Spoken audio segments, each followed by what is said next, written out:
Hello दोस्तों, स्वागत है आपका अपने ही YouTube channel online short notes पे। जैसा कि आप देख पा रहे हैं थंबनेल पे कि आज की जो वीडियो है वो 10 क्वेश्चन से रिलेटेड है और टॉपिक होगा आज का वाच्य।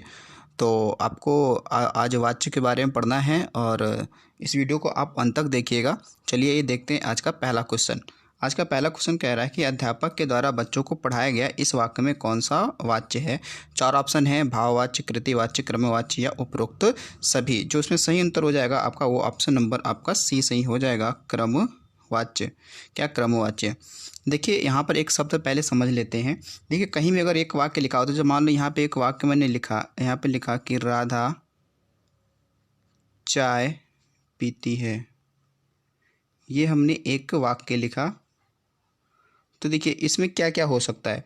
अब राधा यहाँ पे क्या है, राधा यहाँ पे करता है, राधा क्या है, करता है, जो कार्य को संपन्न करा रही है। चाय क्या है, कर्म है, काम क्या हो रहा है, चाय पीने का हो रहा है। और पीती क्या है, एक प्रकार की एक क्रिया है, क्रिया है। और यहाँ पे जो है वो क्या है, सहायक क्रिया है, यानी कि आप जिसे हेल्पिंग वर्ब बोलते हैं, सहायक क्रिया है। तो एक वाक्य में ये चीज़ें हो सकती हैं, कर्ता भी हो सकता है, कर्म भी हो सकता है, क्रिया भी हो सकता है और सहायक क्रिया भी हो सकती है। इसके साथ साथ में कारक भी हो सकते हैं।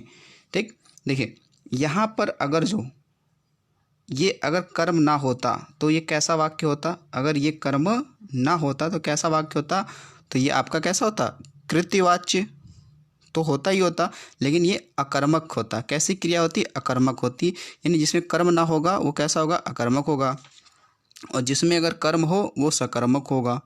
ये बात समझ पा रहे हैं, अकर्मक सकर्मक क्या होती हैं। तो जिसमें कर्म हो वो सकर्मक और जिसमें कर्म ना हो वो अकर्मक। ठीक है, देखिए अब यहाँ पे एक बात समझिए कि ये जो शब्द लिखा हुआ अगर किसी भी कर्ता के आगे, देखिए ये अध्यापक क्या है, कर्ता है ना, अगर कर्ता के आगे के द्वारा और से शब्द लगा दिया जाए, ठीक है, कर्ता के अगर अगर के द्वारा और से ये परसर्ग लगा दिया जाए तो क्या होगा, तो वो किस में कन्वर्ट हो जाएगा, वो आपके क्रमवाच्य में कन्वर्ट हो जाएगा। अगर यही वाक्य यहाँ पे ये लिखा होता कि अध्यापक ने बच्चे को पढ़ाया, अभी के द्वारा नहीं, यहाँ पर के द्वारा ना होता, लिखा होता है अध्यापक ने बच्चों को पढ़ाया, तो यहाँ पे फिर क्या सही होता है, क्रमवाच्य होता। अगर कर्ता के आगे के द्वारा और से शब्द लग जाते हैं, यानी के द्वारा और से परसर्ग लग जाते हैं, तो वहाँ पे क्या हो जाता है, तो वहाँ पे क्रमवाच्य हो जाता है। ठीक, तो ये बातें आपको समझ में आई होंगी। देखिए दूसरी बात, अगर वाच्य की बात करें कि वाच्य होता क्या है, तो वाच्य के बारे में याद रखिएगा कि वाच्य का अर्थ अगर बात करें तो वाच्य का अर्थ होता है वाणी या कथन, वाणी या कथन होता है। क्या होता है, वाणी या कथन होता है, जिसे इंग्लिश में वॉइस बोलते हैं। क्या वॉइस बोलते हैं। तो वाच्य का सीधा मतलब परिभाषा पूछे तो आप बता देना कि वाक्य में कर्ता, कर्म या भाव कि किसकी प्रधानता है, ये जानने के लिए हम लोग क्या करते हैं, वाच्य का प्रयोग करते हैं। चलिए अगले क्वेश्चन पे चलते हैं। अगला क्वेश्चन है कि क्रिया का रूपांतरण जिस वाक्य में कर्ता में कर्म में, कर्ता में और भाव की प्रधानता के बारे में पता चले उसे क्या कहते हैं। तो 4 ऑप्शन है आपके, वाच्य, भाव, कर्म या कृति। तो जिसमें सही उत्तर हो जाएगा आपका वो ए हो जाएगा, यानी कि वाच्य। वाच्य क्या है, एक प्रकार के क्रिया का रूपांतरण ही है, और इस रूपांतरण से ही हमें पता चलता है कि वाक्य में कर्म है की प्रधानता है, कि कर्ता की प्रधानता है, कि भाव की प्रधानता है, तो वो वाच्य के द्वारा ही पता करते हैं। चलिए अगला क्वेश्चन देखते हैं। क्वेश्चन नंबर 3, मैं स्कूल गया में किस वाच्य का प्रयोग हुआ है। 4 ऑप्शन है, क्रमवाच्य, कृतिवाच्य, भाववाच्य या वाच्यान। तो इसमें जो आपका सही आंसर हो जाएगा वो ऑप्शन नंबर क्या सही हो जाएगा, वो आपका बी सही हो जाएगा, कृतिवाच्य।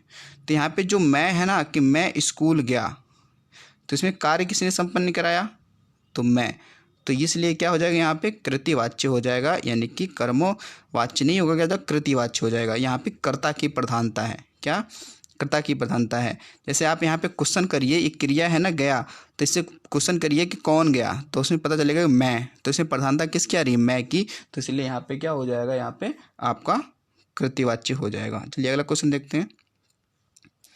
क्वेश्चन नंबर 4 कह रहा है हिंदी व्याकरण में वाच्य कितने प्रकार के होते हैं। ऑप्शन है आपके 2, 3, 4, 5। जो इसमें सही आंसर हो जाएगा ऑप्शन नंबर आपका बी सही हो जाएगा, यानी कि 3। देखिए वाच्य 3 प्रकार के होते हैं।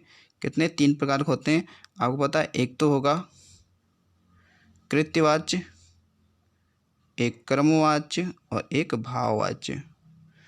ठीक है, इसमें कर्ता में अगर जो वाक्य में कर्ता की प्रधानता है तो कृत्यवाच्य, और कर्म की प्रधानता है तो क्रमवाच्य, और भाव की प्रधानता है तो वो भाववाच्य होता है।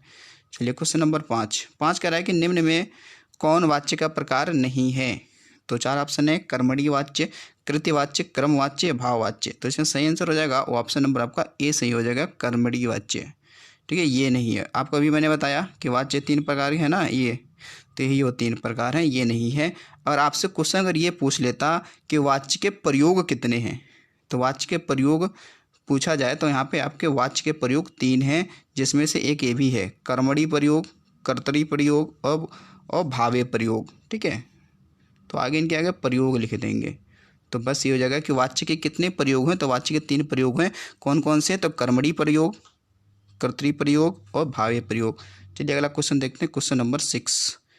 क्वेश्चन नंबर 6 कह रहा है कि अकर्मक क्रिया से किस प्रकार के वाच्य का निर्माण होता है। ऑप्शन दे रखा है, क्रमवाच्य, कृत्यवाच्य, भाववाच्य या कोई नहीं। देखिए इसमें जो आपका जो सही आंसर हो जाएगा वो ऑप्शन नंबर आपका सी से होगा, भाववाच्य। क्या? भाववाच्य। देखिए भाववाच्य कब होता है? देखिए जब वाक्य में क्या हो, जब वाक्य में ना ही कर्म की प्रधानता हो, ना ही कर्ता की प्रधानता हो। ठीक है, तो वहाँ पे क्या होगा? भाववाच्य होगा। प्रधानता किसकी होगी? तो प्रधानता वहाँ पे भाव की होगी। किसकी होगी? भाव की होगी। किसकी होगी? भाव की होगी। दूसरा बात एक और भी याद रखेंगे। देखिए क्या कि भाववाच्य में होता क्या है कि भाववाच्य में, ठीक है, क्रिया ना ही वो कर्म के अनुसार होती है और ना ही वो कर्ता के अनुसार होती है। तो भाववाच्य में जो क्रिया होगी वो सदैव क्या होगी? वो क्या होगी? पुल्लिंग होगी। क्या होगी? पुल्लिंग, एक वचन और अन्य पुरुष। तो भाववाच्य में ये नहीं होता है कि जो क्रिया है वो कर्ता के अनुसार बदल जाए या कर्म के अनुसार बदल जाए, नहीं। वो क्या होता है? वो सदैव पुल्लिंग, एक वचन और अन्य पुरुष में ही होता है। चलिए अगला क्वेश्चन देखते हैं। क्वेश्चन नंबर 7 कह रहा है कि मुझसे चला नहीं जाता वाक्य पहचाने। 4 ऑप्शन है, कर्मवाच्य, कृत्यवाच्य, भाववाच्य या कृतिवाच्य। तो इसमें जो सही आंसर हो जाएगा ऑप्शन नंबर आपका क्या सही हो जाएगा? सी सही होगा, भाववाच्य। देखिए इसमें कह रहा है मुझसे चला नहीं जा रहा है, तो ना ही इसमें कर्म है और ना ही इसमें कर्ता है। ठीक है, ना ही इसमें कर्म है ना ही इसमें कर्ता है। तो यहाँ पे सिर्फ भाव बता रहा है कि मुझसे चला नहीं जाता, तो ये किसी न किसी की भाव है कि मुझसे चला नहीं जाता, तो इसलिए यहाँ पे क्या हो जाएगा? भाववाच्य हो जाएगा। और यहाँ पे आप देख पा रहे हैं कि जो मुझसे है ये क्या है? पुल्लिंग है, एक वचन है और अन्य पुरुष के रूप में भी ये प्रयोग हो रहा है। ठीक है, तो आई होप इस चीज़ समझ में आ रही है आपकी भाववाच्य क्या होता है। और भाववाच्य हमेशा किससे बनता है? हमेशा अकर्मक क्रियाओं से बनता है। किससे? अकर्मक क्रिया से बनता है। चलिए अगला क्वेश्चन देखते हैं। क्वेश्चन नंबर 8, पुस्तक पढ़ी गई वाक्य में किस वाच्य का प्रयोग हुआ है। ऑप्शन ए भाववाच्य, बी है वाच्य, सी है क्रमवाच्य, सी है भावे वाच्य। तो इसमें जो सही आंसर हो जाएगा ऑप्शन नंबर आपका सी सही हो जाएगा। क्या? सी सही होगा। देखिए क्रमवाच्य क्या होते हैं? क्रमवाच्य में हमेशा देखिएगा, अगर कर्मवाच्य कोई वाक्य होगा, अगर क्रमवाच्य कोई वाक्य होगा तो उसमें कर्म जरूर होगा। बिना कर्म का वो क्रमवाच्य हो ही नहीं सकता है, यानी उसमें कर्म जरूर होगा। और दूसरी बात एक और आप याद रख सकते हैं कि हमेशा कि अगर जो आपको कर्मवाच्य पूछा गया है तो आप क्रिया से पहले क्वेश्चन लगा करिए। ठीक है, क्या? क्वेश्चन लगा के करिए, क्या कौन।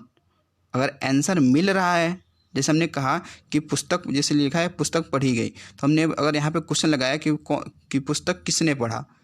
ठीक है, पुस्तक किसने पढ़ा, तो आंसर अगर मिल जाएगा तो वो क्या हो जाएगा?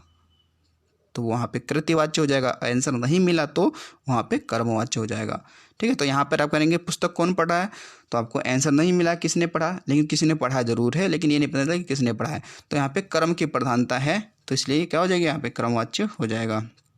ठीक है, और चलिए अगला क्वेश्चन देखते हैं।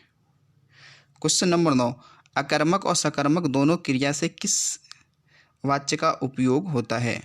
तो ऑप्शन आपके 4 तरह के हैं, कृत्यवाच्य, क्रमवाच्य, ए और बी दोनों, या भाववाच्य। जो इसमें सही आंसर हो जाएगा वो ऑप्शन नंबर क्या सही हो जाएगा? कृत्यवाच्य हो जाएगा। देखिए कृत्यवाच्य में क्या होता है कि अकर्मक क्रियाओं से ही बन जाते हैं ये, और ये सकर्मक क्रिया से भी इनका निर्माण होता है। देखिए कैसे, अगर हम उदाहरण लें सकर्मक का, किसका उदाहरण लें, सकर्मक का उदाहरण लें, तो हमने यहाँ पे लिखा कि राहुल पत्र लिखता है, राहुल पत्र लिखता है, ठीक है, राहुल पत्र लिखता है। देखिए इसमें कर्ता की प्रधानता की किसने लिखा, तो राहुल ने लिखा, किसने लिखा, राहुल ने लिखा। यहाँ पे कर्म भी है, क्या लिखा, तो पत्र लिखा, काम क्या हो रहा है, पत्र का लिखना हो रहा है, तो यहाँ देखिए कर्म भी है, ठीक है, कर्म भी है। तो जो कृत्यवाच्य होते हैं वो सकर्मक क्रिया से, देखो है ये सकर्मक है ना, ये सकर्मक वाक्य तो सकर्मक से बन जाते हैं। देखो अकर्मक से कैसे बनेंगे, जैसे हमने यहाँ पे लिख दिया, सिर्फ यहीं पे लिख दिया कि राहुल लिखता है, राहुल लिखता है, ठीक है, राहुल लिखता है। तो यहाँ पे देखिए बीच में कर्म नहीं है, लेकिन फिर भी वाक्य ये लिखा गया है, तो इसमें किसकी प्रधानता है, राहुल। राहुल क्या है, कर्ता है, यानी कि कार्य को करने वाला कौन है, तो राहुल। तो राहुल क्या हो गया, कर्ता। अब क्या कर रहा है ये नहीं पता चल रहा है कि क्या कर रहा है, तो इसलिए क्या हो जाएगा, अकर्मक हो जाएगा। तो इसलिए याद रखिएगा जो कृत्यवाच्य होता है वो अकर्मक और सकर्मक दोनों क्रियाओं से निर्मित होते हैं। या यहीं पर लिखा होता है कि राधा नाचती है, तब भी क्या हुआ, अब वहाँ काम तो पता नहीं चल रहा है, नहीं, तो राधा नाचती है, तो नाचना क्या हो गया, एक क्रिया हो गया, लेकिन काम नहीं पता चला क्या नाचती है, तो वो भी क्या हो जाता, एक अकर्मक क्रिया हो जाता। अकर्मक क्रिया और सकर्मक क्रिया से आपकी कृत्यवाच्य बनते हैं। चलिए अगला क्वेश्चन देखते हैं, और लास्ट का क्वेश्चन होगा आपका कि निम्न में से क्रमवाच्य क्रिया को पहचाने। चार ऑप्शन है, मोहन बगीचे में खेलता है, बी है राम से हंसा नहीं जाता, सी है पत्र पढ़ा गया, डी है जयशंकर ने कामायनी ग्रंथ लिखा। तो जिसमें आपका सही आंसर हो जाएगा वो ऑप्शन नंबर सी सही हो जाएगा। क्या, सी, कि पत्र पढ़ा गया। अब ये पत्र पढ़ा गया तो ये क्या है, ये क्रमवाच्य है ना, कि पत्र पढ़ा गया, क्योंकि यहाँ पे कर्ता नहीं है कि किसने पढ़ा, तो वो कर्ता तो है ही नहीं है, क्योंकि क्रमवाच्य पूछा है तो कर्म होना जरूरी है, तो इसलिए पत्र यहाँ पे क्या है, कर्म है। तो काम क्या हुआ है, पत्र का लिखना या पत्र का पढ़ना, ठीक है, तो इसलिए क्या हो जाएगा, ये क्रमवाच्य का उदाहरण हो जाएगा। और जबकि ये है मोहन, तो मोहन बगीचे में खेलता है, तो ये तो आपका कृत्यवाच्य हो जाएगा, क्योंकि इसमें कर्ता का पता चल रहा है कि कौन खेलता है, तो मोहन खेलता है। मोहन क्या है, कर्ता है। कर्ता वो होता है जो क्या करे, क्रिया को संपन्न करे, वो कर्ता होगा। यहाँ पर भी देखिए जयशंकर ने कमाई लिखा, तो ये जयशंकर तो क्या हो गए, कर्ता हो गए, काम करने वाले। राम से हंसा नहीं जाता, ठीक है, तो राम क्या है, तो राम तो करता है, ठीक है। तो इस तरीके से आप देखेंगे तो यहाँ पर आपका सही आंसर हो जाएगा पत्र पढ़ा गया। या यहीं लिखा होता कि लेख लिखा गया, क्या होता, लेख लिखा गया, तब भी क्या हो जाता, वहाँ पे भी क्रमवाच्य होता। तो ये 10 वीडियो थे आपके, 10 क्वेश्चनों का ये वीडियो था। तो आई होप आप इस चीज़ों को समझ पाए होंगे, ठीक है। तो चलिए मिलते हैं अगले वीडियो में। तो वीडियो अगर अच्छा लगा हो तो लाइक शेयर सब्सक्राइब जरूर कर दीजिएगा। तो थैंक्स फॉर वॉचिंग।